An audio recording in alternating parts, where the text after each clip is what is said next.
Comanche Nation tribal member Willie Pekah creates bows and arrows and has become an international name in the business with over 1 million views on a YouTube video. The videos began with a project from Oklahoma University film students. I've always wanted to do that all these years. When's the opportunity going to happen? And all of a sudden, a friend of mine and her friend, Phyllis Narcomi, and Annette Arkakita, they approached me.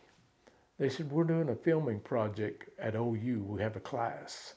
We have to film something, produce it, edit it, and turn it in as a project. Pekah is now with the Tulsa Library, which films him as he creates ideas. He began his journey at 9 and wanted to continue the Comanche history. I learned a little bit on myself, just kind of what people told me. Then I started talking to my grandmother, Lily Pekah, that where are the bow makers? Even that time when I was 9 years old, there was just a handful. Then some of the old guys never made them anymore, but they knew how. So they would tell me, where to get the dogwood for my shafts and how to work them and how to, treat them and to get them ready to make arrows. And then story goes with that, how they shot and things like that. Pekah would ask different people for information, including how to get wood for bows and when and how to make the string. I wanted more information and it just wasn't out there. So I did the best I could and developed what I had learned from the elders to create what I do today. So a lot of things are easier.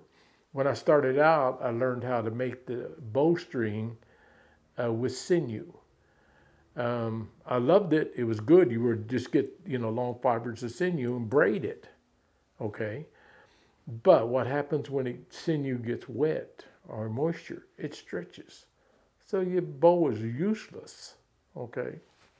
So I developed using imitation sinew that you get from, a leather store. He said when he began, there weren't very many bow makers. That's why I tried to search them out and talk to the ones that I could find.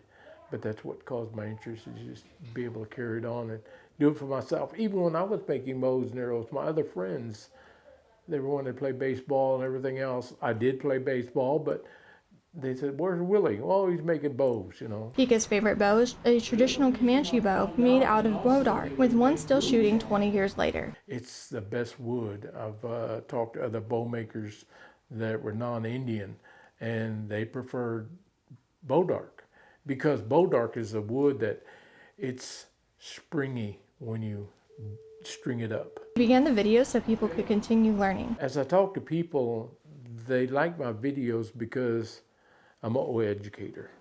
And they said, I teach them and how to make something. I go through every little process. When you work with the wood, how you take the bark off, how you look for the wood. I create everything. So if somebody wanted to make it later, they have a guide. Pekah was hired by different tribes to teach. On a Saturday morning, put on a class, do it for 6 or 7 weeks. So I would do that.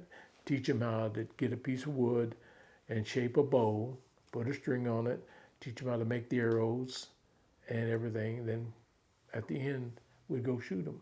We can shoot these? Well, we made them to shoot, but they made theirs out of hickory. Hickory is a good wood to learn from because it's soft. It is springy, but it gets back that set. He has been approached by movie makers of Prey and has his own work in the film The Sun. Reporting for the Comanche Nation, PIO News, Natasha Mercadante.